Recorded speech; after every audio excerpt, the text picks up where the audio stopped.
Amis, salut tout le monde. C'est avec un plaisir renouvelé que je vous retrouve aujourd'hui pour l'état du chassement, n'est-ce pas, la présentation des sujets urgents qui permettent à chacun d'entre nous de mesurer l'avancée du thermomètre du changement, l'avancée du moins de la marche de notre peuple et sa libération et les battements, les pulsations de notre franchise. Donc, c'est avec un plaisir renouvelé pour moi c'est un plaisir renouvelé qui fait que je sois ici pour vous parler justement de la question urgente de l'heure.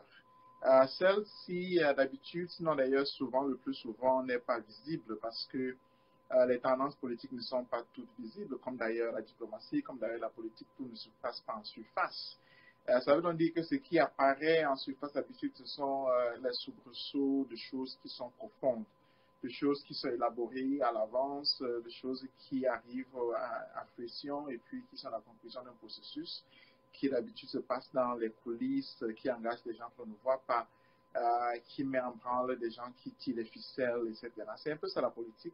Et c'est pourquoi elle est intéressante, parce qu'elle engage des choses visibles et en même temps des choses invisibles. Mais aussi, elle est intéressante parce qu'elle fait que la sagacité de chacun soit obligatoire, c'est-à-dire qu'on ne soit pas toujours obligé de suivre une ligne directe. Et donc aujourd'hui, le thème, c'est évidemment la décentralisation, et sinon je préciserai d'ailleurs la décentralisation approfondie. C'est un thème qui devra sans doute surprendre tout le monde parce qu'au Cameroun, ce dont on parle à l'heure actuelle, c'est plutôt du dialogue. On parle du dialogue, on parle du grand dialogue national, on parle de Biya qui a invité chacun au dialogue. Et donc, on est en train de conclure quelque chose qui apparaissait en surface depuis toujours, comme étant le rêve, comme étant ce que l'Occident voulait voir se passer au Cameroun, comme étant ce que chacun voulait voir se passer, afin que les enfants de ce pays, qui est le Cameroun, se parlent et puis arrêtent de se tuer. Donc, ça, c'est la surface. C'est vraiment ce qui est présenté à chacun. Et nous en avons déjà parlé ici la fois passée pour montrer ces failles, pour montrer en fait le fait que ce soit un piège à prendre, le fait que ce soit une erreur extraordinaire que d'y aller pour une opposition qui veut le changement. Mais aujourd'hui, nous allons parler donc de décentralisation, parce que la décentralisation, c'est la conclusion évidente de ce dialogue-là qui a lieu. Mais vous voyez bien, nous parlons de la conclusion sans que le dialogue même ait commencé. Et donc, ce n'est pas avec ironie, c'est parce que c'est une évidence. Et c'est pourquoi j'ai mentionné le mot d'ailleurs décentralisation approfondie. Et le disant, je souris un peu parce que, évidemment, la décentralisation, c'est la proposition qui arrive au bout de la réflexion de quelqu'un comme Achille Mbembe quand serait surpris de voir tomber dans ce piège aussi facilement, dans un article qu'il a publié en 2018, au bout duquel il décrivait la décentralisation du moins approfondie comme étant le but du moins qui soit recherché. Alors on se retrouve aujourd'hui avec Biya qui met en branle cette décentralisation-là, avec Biya qui la prendra comme étant la solution à la guerre civile camerounaise, avec Biya qui la prendra comme étant la solution, n'est-ce pas, au fratricide qui a pris notre pays comme son théâtre. Avec Biya qui prendra la décentralisation donc comme étant la solution au génocide, comme quoi c'est une farce qui se présente devant nous et qui embobine des esprits qui, croyons-nous, étaient intelligents sinon se présentaient comme tels. Donc, cela dit, nous allons parler donc de la décentralisation approfondie. Qu'est-ce que c'est la décentralisation? Il faut déjà se poser la question. La décentralisation, c'est tout simplement la transformation d'un État centralisé en un État qui a plusieurs centres. C'est quelque chose qui est une formule française, parce que c'est ce que la France a mis en branle dans son propre pays, parce que c'est la France qui en est le modèle, disons, c'est parce que c'est la France qui défend ce modèle. La décentralisation, du moins, c'est un peu à distinguer du régionalisme qui est encore un autre visage. La même chose, disons, parce que la France, évidemment, comme le Cameroun a des régions, donc on pourrait dire que le Cameroun, c'est un pays décentralisé parce qu'il y a d'ailleurs un ministère de la décentralisation au Cameroun. Et donc, avec un ministère comme ça, qu'est-ce qu'ils font? Ils font tous les jours la décentralisation qui a abouti, comme on se rappelle, avec les sessions de travail de Marafamidou Yaya, n'est-ce pas, qui a abouti, du moins au bout de réflexion, poussé à l'intérieur même du régime, parce qu'il ne faut pas se dire que le régime soit composé de gens qui ne réfléchissent pas. On se rappelle très bien que lorsque Marafamidou Yaya écrivait encore sa lettre, il présentait la décentralisation comme étant son cheval de bataille, et que d'ailleurs, on se rappelle aussi, le ministère dont il était le ministre, le ministère de l'administration territoriale, était devenu à ce moment le ministère de l'administration territoriale et de la décentralisation. Comme quoi, Biya a certainement, du moins, suffisamment raison de dire que la décentralisation, c'est quelque chose qu'il fait déjà. C'est quelque chose qui est déjà mis en branle au Cameroun, c'est quelque chose qui est déjà pratiqué, c'est quelque chose qui fait partie des réflexions de ses propres ministres. Et je prendrai ici l'exemple de Marafa Amidou Yaya, comme je disais, qui a mené pendant des années un cercle de réflexion qui impliquait plusieurs personnes, des ministres, etc., sur le thème de la décentralisation. C'est donc ça, la France a des régions, comme nous savons, et donc c'est ça son modèle. La France est venue sur la terre après la décapitation de son roi avec le modèle d'un État centralisé. Et donc les évolutions françaises qui voulaient maintenir du moins la suprématie du président, mais sauvegarder la structure de l'État, ont découvert la décentralisation comme étant le moyen idoine, c'est-à-dire le chemin à suivre, parce que comme vous savez, la France a également des problèmes de sécessionnisme. D'une part, déjà l'Alsace et puis la Lorraine qui ont été au centre de nombreuses guerres, n'est-ce pas, mais aussi quelques autres régions au sud, etc., et même d'ailleurs Monaco, etc. Dans la France, c'est dans son vécu personnel ce que c'est que les batailles des régions, le régionalisme, la volonté de suprématie, du moins de reconnaissance d'une région. Et donc, ce genre de choses, ce sont des choses qui sont communes en France et puis qui n'étonnent certainement pas les Français. Cependant, le modèle de l'État français, c'est un État centralisé, n'est-ce pas, qui est décentralisé. C'est-à-dire, en fait, pour le dire clairement, c'est un modèle qui n'est pas fédéral. La France n'est pas un État fédéral, c'est un État jacobin. C'est un État qui est demeuré jacobin, n'est-ce pas, sur le modèle le plus ancien, c'est-à-dire un État centralisé. Et c'est un État, donc, qui, dans sa structure même, refuse le fédéralisme comme étant une solution. Fédéralisme, évidemment, comme on sait, qui est appliqué en Allemagne, et puis qui est la structure de l'État d'Allemagne, n'est-ce pas? Donc, lorsqu'on parle de fédéralisme, on parlera plutôt de l'Allemagne, on ne parlera pas de la France. C'est le régionalisme et qui est la structure la plus poussée de la décentralisation, qui serait le modèle français. Vous voyez donc, nous avons deux modèles là qui se mettent sur la table. On peut élaborer sur le premier, on peut élaborer sur le second. Nous allons parler de la différence des deux et nous allons voir dans quelle mesure l'exemple français, c'est ce qui arrive sur la table. Mais avant d'y venir, il faut déjà se dire que l'une des choses les plus surprenantes de la crise camerounaise, la bataille camerounaise, n'est-ce pas, de la crise anglophone, la guerre civile camerounaise, c'est que la France, qui est la partie la plus impliquée dans ce conflit, parce qu'après tout, la France possède la quasi-totalité du pétrole qui se trouve dans la zone anglophone, du côté de la baie de Limbé. Donc, c'est une propriété française, grosso modo. La France possédant donc ce pétrole, il est très surprenant pour quiconque, n'est-ce pas, s'occupe, regarde, analyse la guerre camerounaise, la crise camerounaise. Il est très surprenant de se rendre compte que la France soit silencieuse. Et donc, si on compare, par exemple, avec les positions allemandes, déjà le Parlement allemand a eu des sessions qui ont eu comme thème le Cameroun. Si on prend l'Angleterre, l'Angleterre a eu des sessions qui ont eu comme thème le Cameroun et sans doute les États-Unis. J'ai été moi-même au Congrès américain. Et puis, le Congrès américain a passé un certain nombre de législations qui concernent le Cameroun. La France ne l'a jamais fait. Et ça, c'est le plus extraordinaire parce que la France est partie prenante du conflit, étant donné que c'est la France qui possède le pétrole camerounais qui, du moins dans sa totalité, vraiment, même si des concessions ont été faites à la Chine, à l'Angleterre, un peu aux États-Unis, la France possède le pétrole camerounais.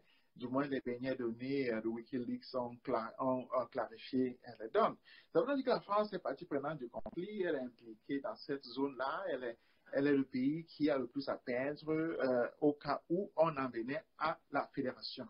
C'est pourquoi la prise de position d'Emmanuel Macron est essentielle. Il a formulé en juin 2018, lorsqu'il faisait un voyage au Nigeria, dans la région de Calabar. Et donc, il a exprimé sa prise de position que je nous propose d'écouter un peu. Écoutons Emmanuel Macron. L'idée va aussi vers la reconnaissance, les éléments de pluralisme, parfois de décentralisation, qui permettent de régler ces problèmes et ces tensions. Je pense que ce dont la région a besoin, c'est de stabilité. Et ce dont la région a besoin, c'est d'ouverture, de trouver les bons modèles de régulation. Ce n'est pas au président de la France de le dire, mais d'accompagner toutes ces réformes de décentralisation, de liberté régionale qui sont offertes dans un cadre national clair. Je pense que beaucoup de ces sujets aussi peuvent trouver une issue favorable par une meilleure intégration régionale. Et je l'ai dit, moi je crois beaucoup à la force de l'intégration régionale, pour le Nigeria comme pour le Cameroun, au sein de la CEDEAO. Et tout ce que la France peut faire pour faciliter, y compris dans le cadre d'une politique monétaire qui devrait être repensée, la France le fera. Voilà. Ce qui est important avec la France, c'est que la politique étrangère est la chasse gardée du président de la République française. C'est-à-dire que c'est le président de la République française qui a la main mise sur la politique étrangère. Le ministre des Affaires étrangères, c'est comme un porte-parole, mais en fait, la chasse gardée, c'est le domaine présidentiel. C'est comme la guerre aux États-Unis. Là, les relations extérieures, c'est la France. Et on pourrait également extrapoler et dire que le Cameroun, c'est une propriété, comme l'Afrique centrale de toutes les façons, c'est l'Arabie saoudite de la France, ou bien pour le dire vraiment clairement, c'est la plantation de la France. Et la France, il fait tout ce qu'elle veut. Et comme j'ai bien spécifié, le pétrole de Limbé, c'est une possession française, c'est-à-dire vraiment même le terrain appartient à la France. Donc avec ça, la France devient partie prenante d'un conflit. Et ce que Emmanuel Macron dit est extraordinaire à plusieurs égards. Je vais tout simplement mentionner la phrase qu'il a lâchée là, parce que nous étions en juin 2018. Il a parlé de décentralisation approfondie. Les gens qui ont discuté, qui ont présenté sa prise de parole, et on voit d'ailleurs là, il y a Canal 2 qui l'interviewait au Nigeria, les gens qui ont analysé sa prise de parole n'ont pas souligné à l'époque cette prise de position à la décentralisation approfondie. Et c'est à cette époque-là d'ailleurs qu'Hachim Bembe lui-même parlait de décentralisation intégrale, comme Hachim Bembe disait, décentralisation intégrale. Donc on voit comme solution au problème camerounais, d'une part, le président français parle de décentralisation approfondie, d'autre part, un politologue camerounais de grande écoute en France et puis ailleurs, n'est-ce pas, parle de décentralisation intégrale.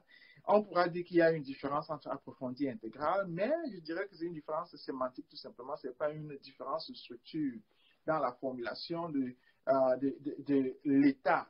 Et justement, là, il est essentiel de venir peut-être sur la distinction entre les deux, c'est que Emmanuel Macron dit que le problème du Cameroun, c'est un problème de stabilité. Comme quoi, à l'époque, le Cameroun n'avait pas encore eu d'élection présidentielle.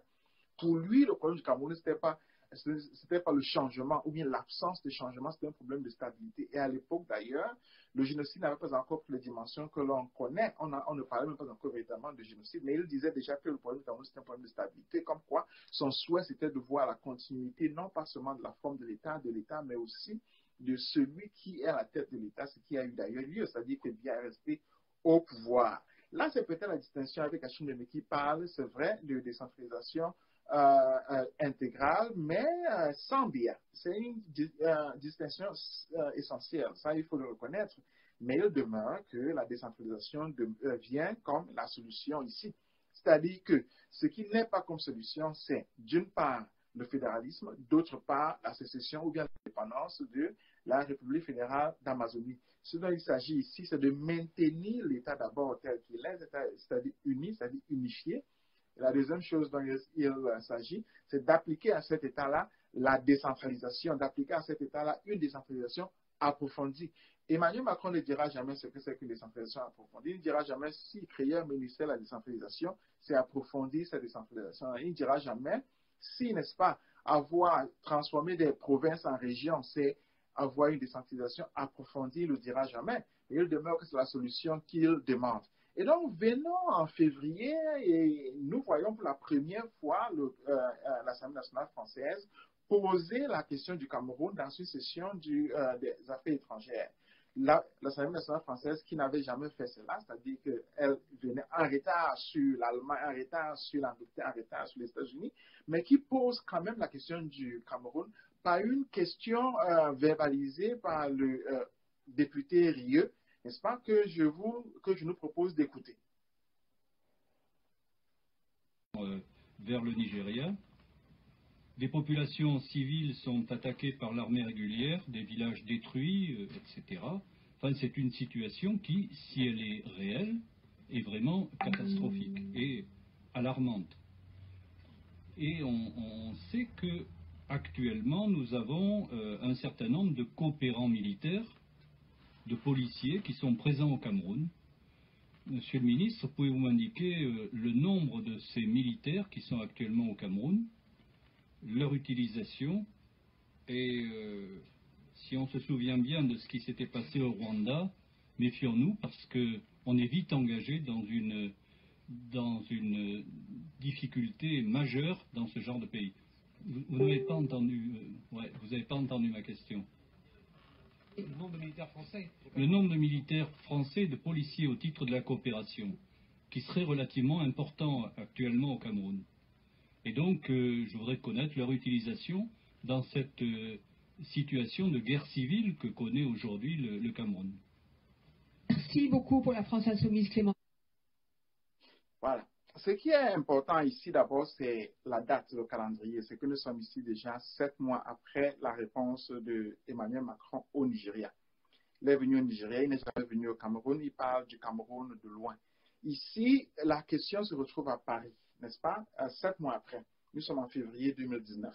Donc, Macron était en juin au Nigeria. Nous sommes maintenant ici à Paris et c'est une question parlementaire qui est posée en session des affaires étrangères. J'aimerais préciser quand même que l'Assemblée nationale française a un groupe d'amitié franco-camerounais qui n'a jamais eu de session publique sur le Cameroun. Je ne sais pas s'ils ont eu des sessions closes sur le Cameroun, mais ils n'ont jamais eu de session publique sur le Cameroun.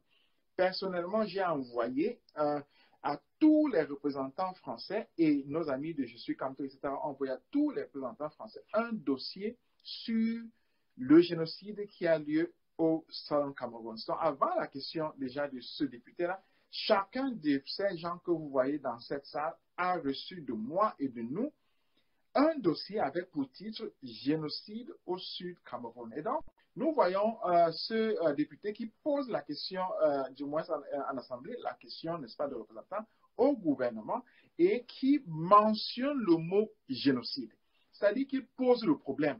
Il pose le problème avec une clarté qui n'a pas changé jusqu'à présent. Et c'est le premier d'ailleurs qui, en termes de représentation, utilisera le mot génocide. Parce que si l'Allemagne, si les États-Unis, si l'Angleterre avaient eu des sessions sur le Cameroun, aucun d'entre eux n'avait mentionné le mot génocide. C'est en France que pour la première fois, le mot génocide est posé comme problème. Le génocide, c'est un problème parce qu'évidemment, c'est un crime de masse, c'est un crime contre l'humanité. Voilà le problème. C'est un problème humain. Donc, ce n'est pas un problème de forme d'État, etc., etc. Ce l'est sans doute, mais le premier problème, vraiment, c'est le problème humain du génocide. Et ce député français le formule clairement, c'est-à-dire vraiment qu'il reprend les thèmes de ces dossiers-là que nous leur avons envoyés tout le temps et il les pose, il les transforme en une question gouvernementale. N'est-ce pas? C'est ce qui est important là-dessus. Et évidemment, comme j'ai dit, ils ont été informés et plusieurs m'avaient d'ailleurs répondu me disant qu'ils n'avaient aucune information des médias et qu'ils étaient très contents de recevoir un dossier sur le génocide qui s'est passé au Cameroun. Donc, vous pouvez imaginer la joie que moi j'avais, la joie que nous avions en tant qu'activistes, n'est-ce pas, de voir que les représentants français posent, ou bien un représentant français pose enfin au gouvernement français la question sur le génocide qui se passe au Sud-Cameroun, que Emmanuel Macron évitait parce qu'il était au Nigeria sans d'ailleurs passer au Cameroun. La question est donc posée autour du mot génocide qui entre d'emblée dans les actes de l'Assemblée nationale française et donc dans les actes législatifs français. Écoutons la réponse du ministre Le Drian des Relations extérieures.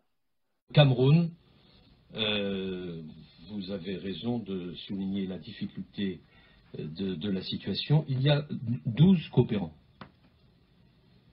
Ça va. Je ne suis pas certain que, même s'ils étaient très armés, voilà. Donc, je ne sais pas si quelqu'un peut. Mais il n'empêche que la situation. Pardon? Où?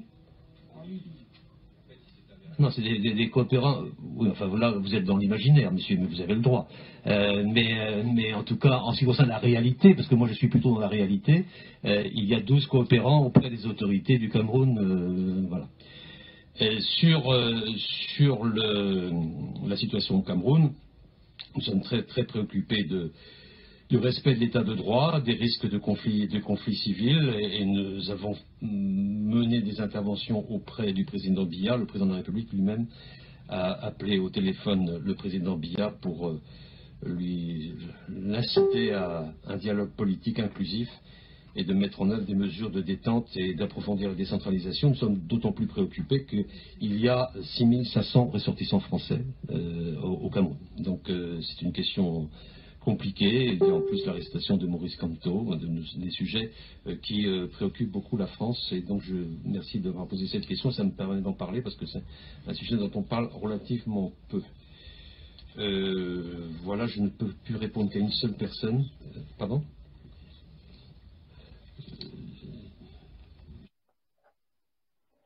Eh bien, voilà dans la réponse de Le Drian qui transforme ce qui était une réponse de Emmanuel Macron au Nigeria. Il transforme cela maintenant en position du gouvernement français. Parce que cette position-là est lisible maintenant, il la verbalise et il utilise ce concept-là, c'est-à-dire la décentralisation approfondie. Donc, ce n'est plus Emmanuel Macron qui, dans une interview comme ça, en passant, n'est-ce pas, en évitant le Cameroun, impromptu, dit que, comme ça, comme c'est l'improvisé, il dit la décentralisation approfondie. Maintenant, c'est une réponse qui devient actée, qui entre dans le texte, n'est-ce pas, de l'Assemblée nationale française, que l'on peut d'ailleurs lire, n'est-ce pas, qui sont publiés sur la page Internet de l'Assemblée nationale française et qu'on peut voir la réponse, la question autant que la réponse du gouvernement, la question du député, autant que la réponse, n'est-ce pas, du ministre Le Drian, c'est-à-dire la verbalisation du génocide, et en même temps que la solution qui est présentée, comme quoi on a le problème qui est posé et la solution française qui est mise sur la table. Donc, vous voyez, c'est ainsi que la politique fonctionne. C'est ainsi que la politique arrive avec des solutions que l'on ne voit pas nécessairement. C'est lisible là, n'est-ce pas? C'est depuis février, c'est là. Chacun peut ouvrir la page web et puis lire d'une part le problème, la problématique, on dirait, en philosophie, le problème qui est posé, le problème du génocide, et la réponse française qui est la décentralisation approfondie. Donc, ce n'est plus une question de débat maintenant, on sait d'emblée que ce n'est plus un point de vue du président de la République française qui est exprimé en passant et qui peut changer. Maintenant, c'est la position gouvernementale, c'est-à-dire que c'est la position française qui est exprimée, c'est elle qui porte la tradition de la décentralisation comme étant la structure de son propre État pour la présenter comme étant la solution au problème du génocide au Cameroun. Comme quoi le Cameroun, qui a un problème avec l'anglais, avec la population anglophone, avec la zone anglophone, se retrouve donc avec le texte de la réponse française, avec la position gouvernementale française, avec ce que le gouvernement français pense comme solution. Et cette solution, c'est, n'est-ce pas, la décentralisation approfondie. Vous voyez, on revient sur le même concept. Et puis, je pense que c'est essentiel de réfléchir sur ce concept-là. Moi, je l'ai suivi vraiment avec beaucoup d'attention. Et puis, d'ailleurs, durant toute cette période-là, j'ai posté cela sur ma page. Et comme je l'ai d'ailleurs dit, tous les députés de l'Assemblée nationale française n'ont pas seulement reçu un dossier de moi, ils l'ont aussi reçu de mes collaborateurs, de mes amis, des activistes, etc., qui les ont toujours informés de la situation camerounaise. Et je suis comme toi a produit un dossier bien spécifique sur les divers aspects du génocide. Et les députés français, chacun d'entre eux l'a reçu, plus nécessairement par moi, mais de toutes les façons par les coulissards qui font partie de l'équipe Je suis comme toi. Il demeure que la position du gouvernement français est claire. Répétons-la, c'est que le gouvernement français devrait approfondir, le gouvernement camerounais devrait approfondir la décentralisation. C'est essentiel de le souligner. C'est-à-dire que devant le génocide qui se pose, la France est impatiente de voir le gouvernement camerounais approfondir la décentralisation. Réfléchissons-y un peu. Tous les pays de la Terre, tous les Camerounais, quel qu'en soit le cas, seront d'accord que le Cameroun est déjà décentralisé parce que le Cameroun a des régions, parce que le Cameroun n'a plus de provinces. Eh bien, la France arrive avec la décentralisation comme solution. C'est-à-dire que la France propose une solution qui est déjà appliquée. Comme quoi ce que la France propose, c'est ce qui existe déjà. C'est donc de maintenir le status quo, c'est-à-dire de faire en quelque sorte ce que Macron disait au Nigeria, la stabilité, de maintenir ce qui est là, de ne pas changer ce qui est là. Parce qu'en effet, la décentralisation approfondie, c'est ça que le Cameroun a déjà. Il n'y a rien d'autre que ce que le Cameroun a qui s'appelle décentralisation. C'est ça que la France veut. Et donc, ça veut dire concrètement que la France, du moins, soutient le gouvernement camerounais dans sa solution parce qu'il demande au gouvernement camerounais d'appliquer exactement ce que la France fait en France et qui est ce que le Cameroun fait déjà. Il y a donc ici une adéquation, c'est-à-dire que la France et le Cameroun sont sur le même pas. Ils sont d'accord et la France soutient ce que le Cameroun fait et le Cameroun copie ce que la France fait comme solution aux problèmes qui se posent. N'est-ce pas? C'est-à-dire que le problème du génocide est résolu par la solution française qui coïncide avec ce que le gouvernement camerounais fait. Il y a status quo, il y a donc stabilité, il y a maintien de l'ordre, il y a donc respect des institutions. C'est ce que la France veut et c'est ce que Emmanuel Macron exprimait là, comme quoi la France ne veut pas le changement. Elle est heureuse qu'il y ait une continuité tant à la tête de l'État que dans les structures de société, que même dans la philosophie qui soutient la constitution de l'État. La France est donc contente de ce qui se passe au Cameroun. Il faut donc le dire clairement parce que la France suggère comme solution au génocide que le Cameroun fasse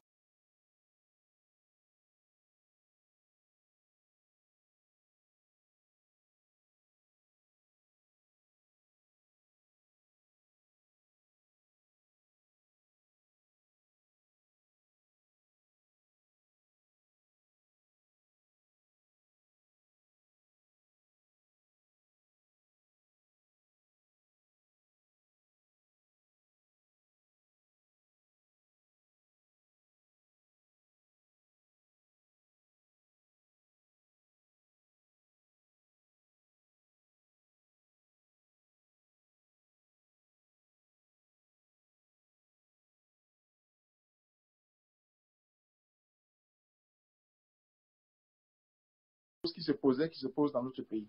Donc, nous sommes en train de nous répéter, ouais, c'est ce qu'on appelle une tautologie. La France se retrouve donc avec une solution tautologique parce que ce que la France suggère, c'est ce que le Cameroun fait déjà, le Cameroun fait ce que la France suggère. Ils sont donc ensemble sur le même chemin. Le problème ici, évidemment, c'est que le fédéralisme, c'est ce qui a commencé la crise. Le génocide n'était pas encore ouvert sur ce chapitre-là. Et la sécession, c'est un troisième chapitre. Donc, nous allons y venir. Et voyons déjà du point de vue camerounais, comment est-ce que le Cameroun fonctionne en adéquation, comment est-ce que le Cameroun, du moins, répond finalement à cette demande française-là par ses actes. C'est-à-dire comment est-ce que le Cameroun, n'est-ce pas, par ses décisions gouvernementales, n'est-ce pas, copie ce que la France fait et les applique comme solution.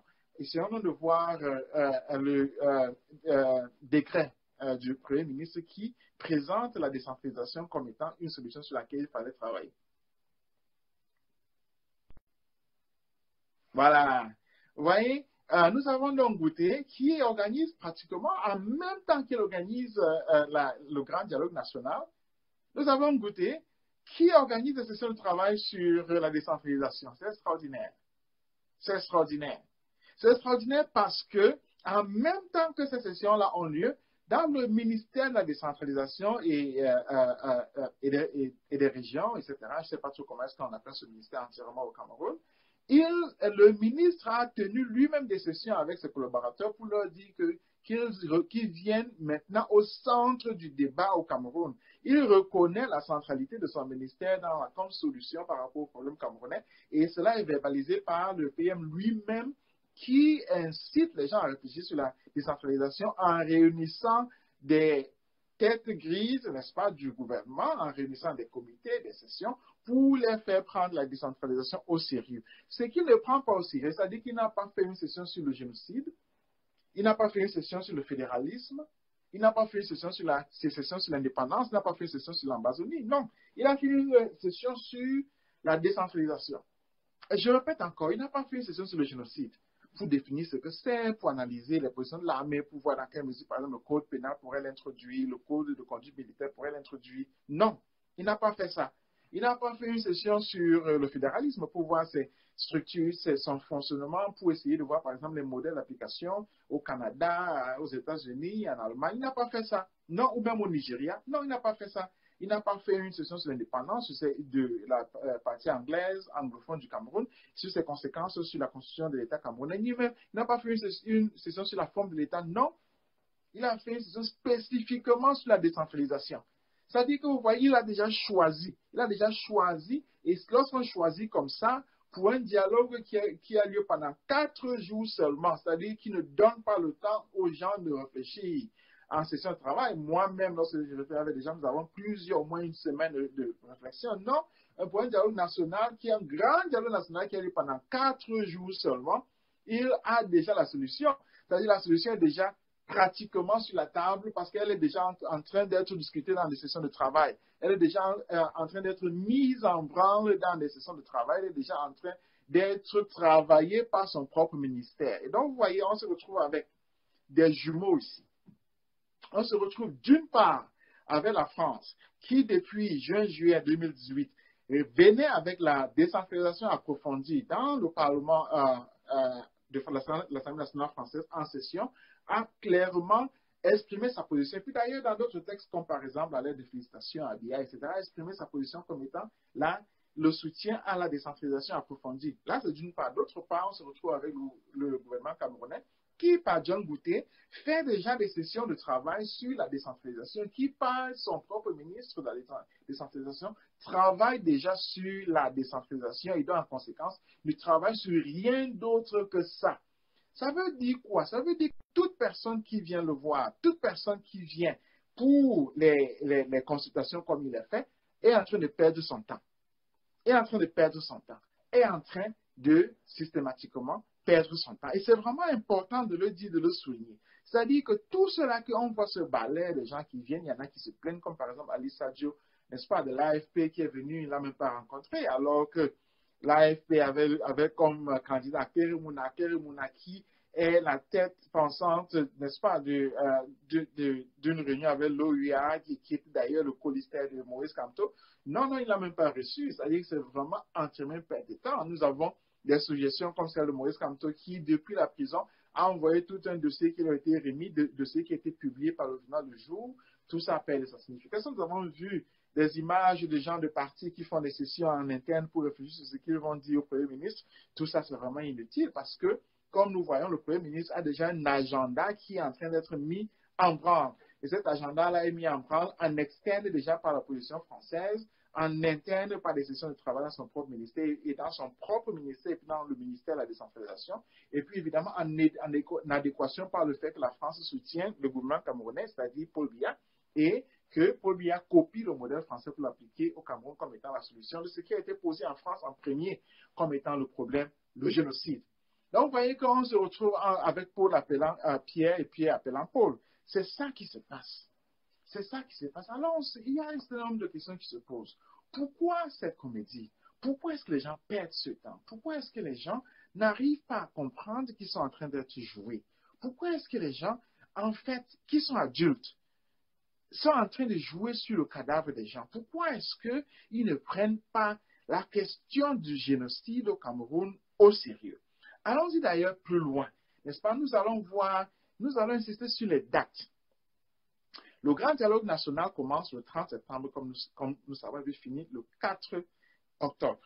C'est-à-dire, c'est 4 jours de dialogue, n'est-ce pas? C'est vraiment très court, c'est très bref, c'est une course contre la montre. Il faut vraiment déjà avoir une solution avant pour y aller et puis implémenter cette solution-là, parce que sinon c'est perdu. Mais comme j'ai dit, les dés sont déjà pipés. Mais alors, les dés ne sont pas seulement pipés à partir de la France, du Cameroun, sont aussi pipés à partir de l'extérieur. Pourquoi est-ce que Biya a accouru le 10 septembre pour faire un dialogue, annoncer un dialogue pour le 30, un dialogue qui prendra 4 jours, 5 jours, ce sera fini? Qu'est-ce qui ne va pas? Biya qui n'est jamais pressé, Biya qui n'a jamais le feu aux fesses, Biya qui fait toujours ce qu'il veut, Biya qui commet un génocide. Pourquoi est-ce que soudain il est pressé? Il veut soudain faire quelque chose rapidement. Regardons ce qui se passe avec l'ONU. La session extraordinaire de l'ONU commence quand? Finit quand? Elle finit exactement le 30. Le 30 septembre. Elle finit le 30 septembre. Elle finit donc exactement le jour où le grand dialogue national commence.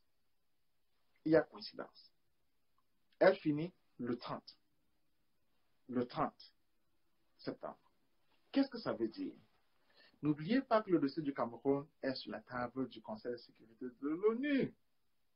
Ce jour-là, c'est le Conseil de sécurité qui a une session sur le Cameroun.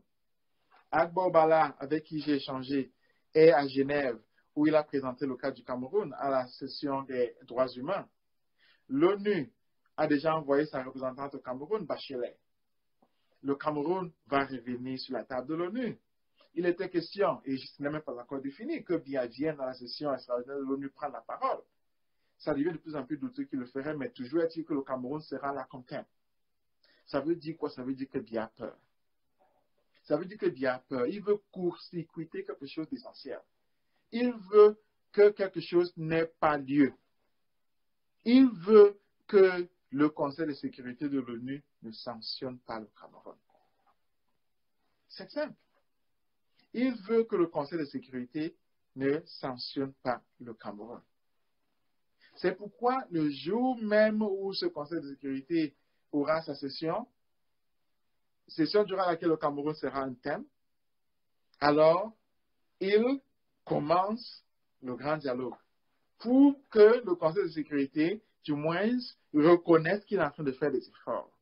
Mais évidemment, c'est une farce parce que ce dialogue-là tiendra uniquement 4 jours, tiendra pendant 4 jours. Et ce n'est même pas sûr qu'il aura lieu. C'est-à-dire que si à la fin, le Conseil de sécurité ne sanctionne pas le Cameroun, le dialogue aura perdu sa substance. Ça ne vaudra plus la peine.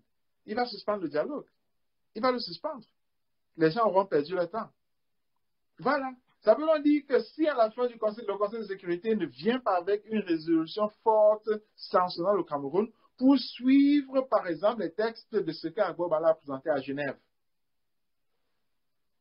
le dialogue aura perdu de sa signification. C'est-à-dire que si le Conseil de sécurité ne vient pas avec une résolution forte pour sanctionner le Cameroun, le dialogue aura perdu sa signification. Et qu'est-ce qui ferait que le Conseil de sécurité sanctionne le Cameroun? C'est le génocide. C'est le génocide.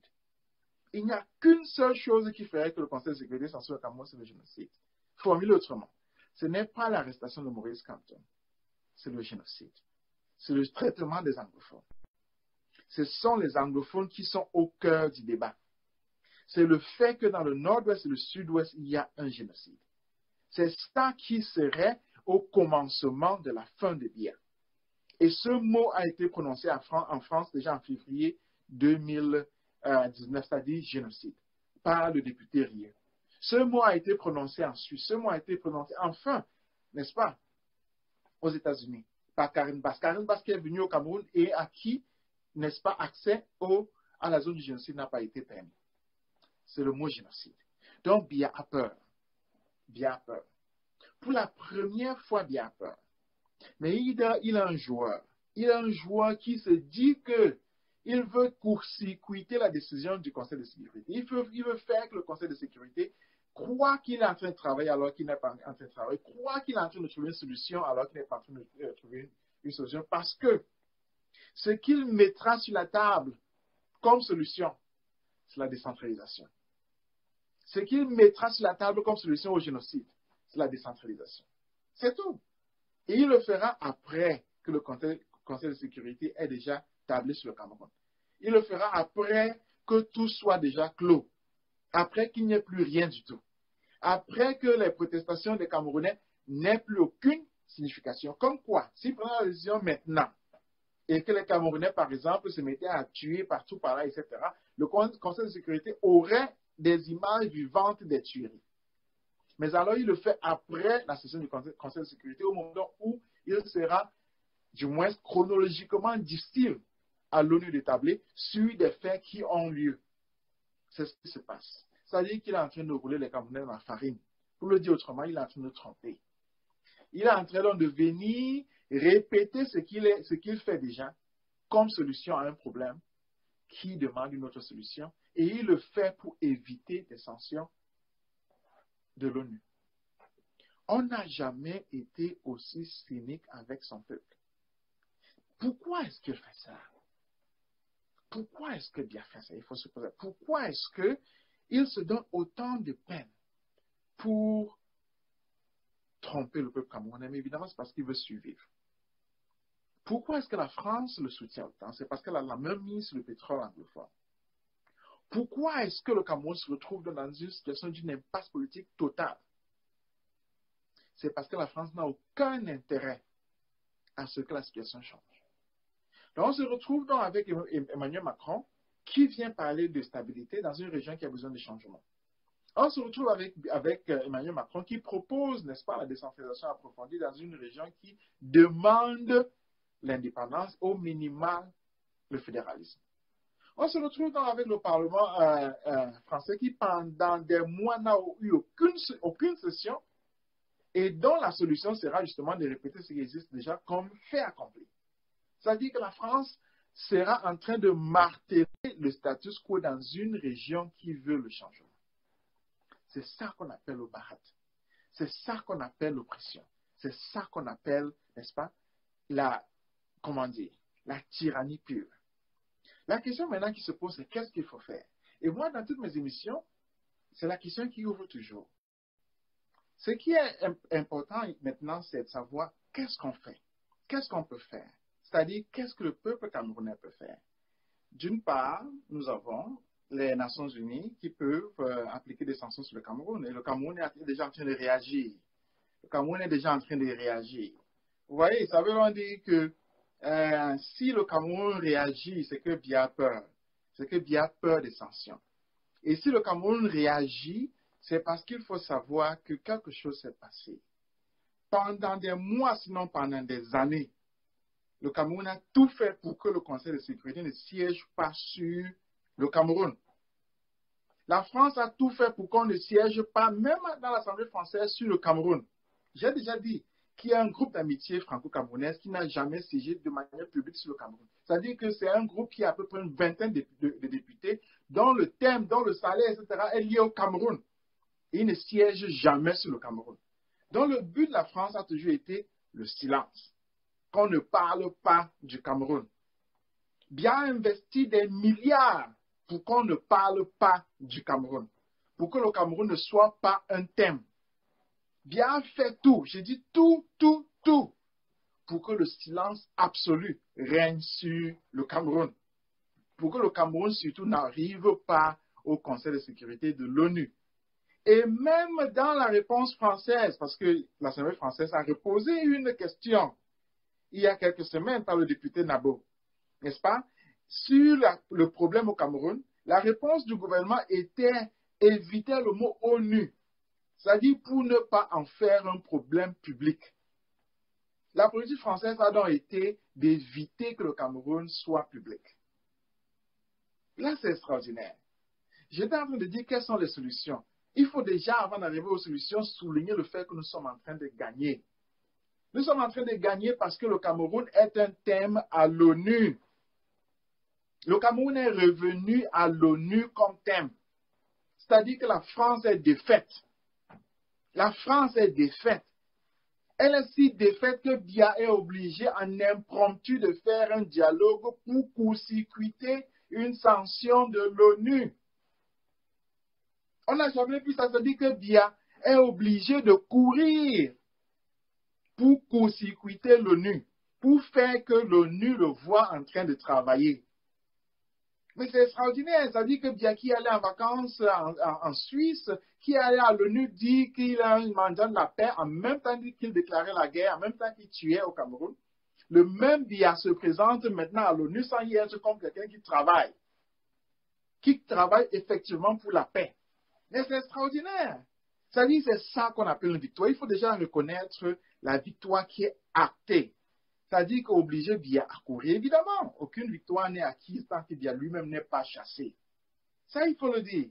Aucune victoire n'est acquise tant que Biya lui-même n'est pas chassé.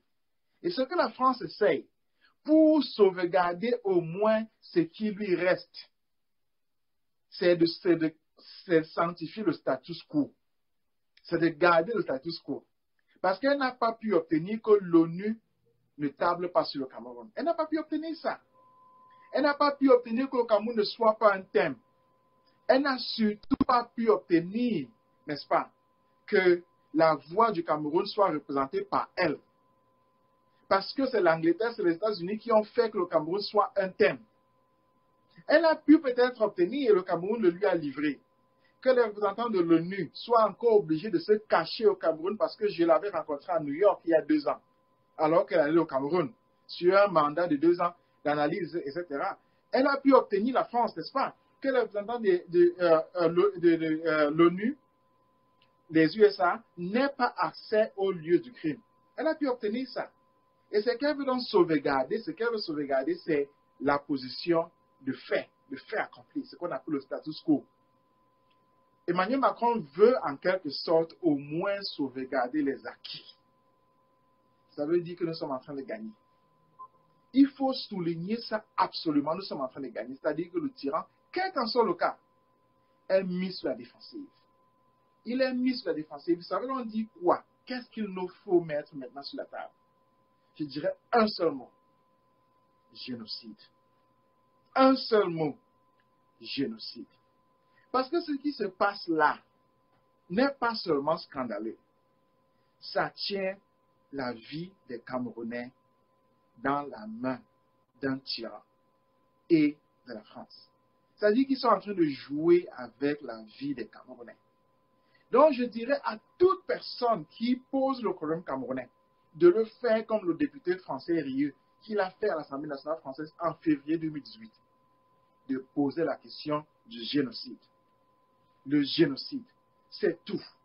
Le génocide. Aussi longtemps qu'on pose cette question et on insiste dessus, aussi claire notre voix sera.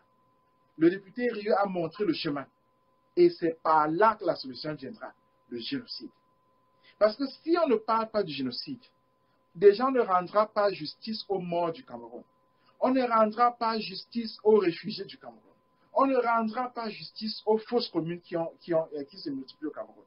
On ne rendra pas compte à ces villages détruits, à ces viols, etc. On ne rendra pas justice à tout ce monde qui a été trucidé. Donc la question, c'est celle du génocide. Nous savons que le gouvernement camerounais est en train, n'est-ce pas, de se cacher. Nous voyons Tangandi qui est en train d'essayer rapidement de demander aux gens de faire des skis, etc. Ça ne marche pas.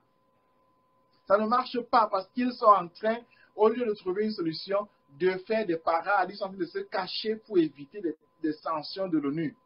C'est ce qui se passe. Ils sont en train d'éviter des sanctions de l'ONU. C'est tout. Et d'ailleurs, si le 30 septembre, l'ONU ne met pas des sanctions sur le Cameroun, vous allez voir, le dialogue sera fini. Le dialogue aura perdu sa substance, de sa raison d'être.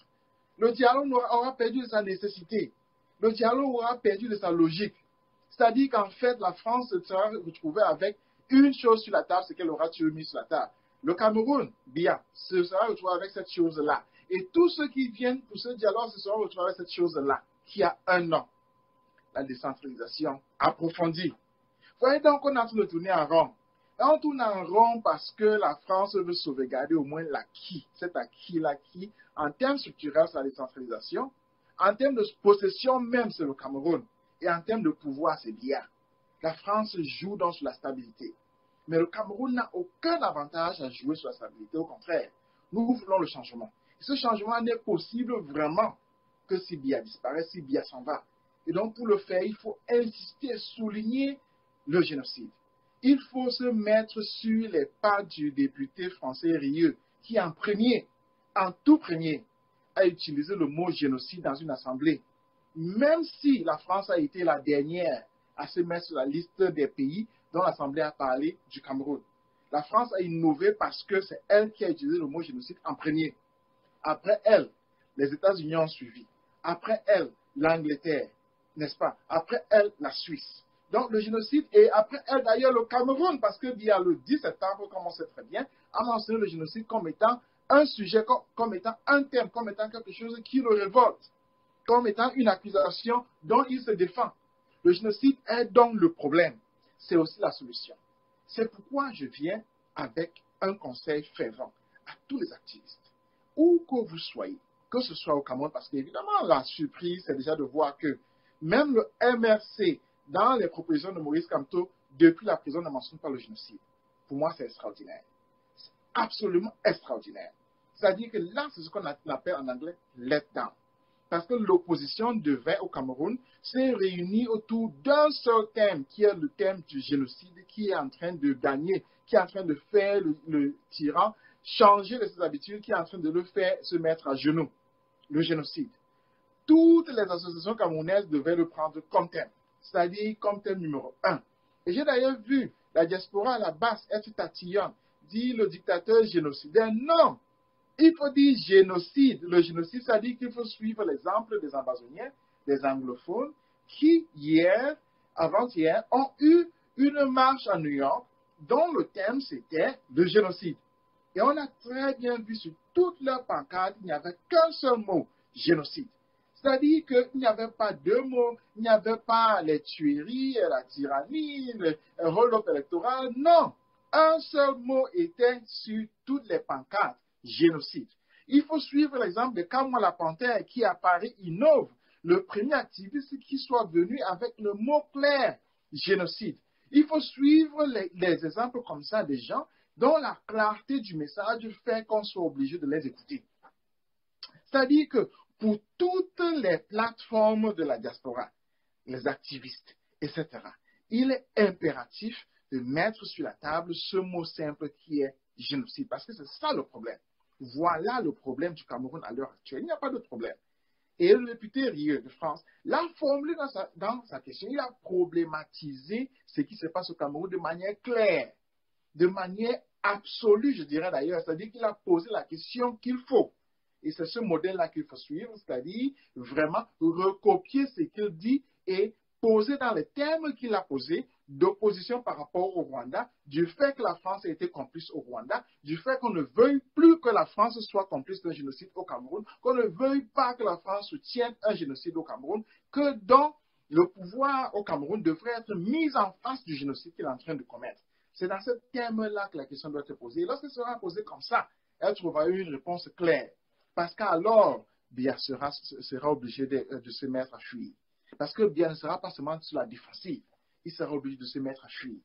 Et donc, je dis là, c'est la première des choses. La deuxième chose, évidemment, c'est qu'il faut à tout prix demander une commission d'enquête internationale sur le génocide. C'est impératif, on ne peut pas éviter ça. Il faut une commission d'enquête indépendante sur le génocide. Voilà ce qu'il faut demander. C'est en termes pragmatiques. Le Cameroun ne serait pas en train d'innover là. Le Cameroun serait en train de suivre des exemples qui sont passés partout, en Côte d'Ivoire, en Irak, en DRC, au Rwanda, etc. C'est une commission d'enquête internationale sur le génocide au Cameroun. Voilà ce qu'il faut demander. Voilà ce que chaque personne d'intelligence devrait mettre sur la table. Parce que c'est ça qu'il faut.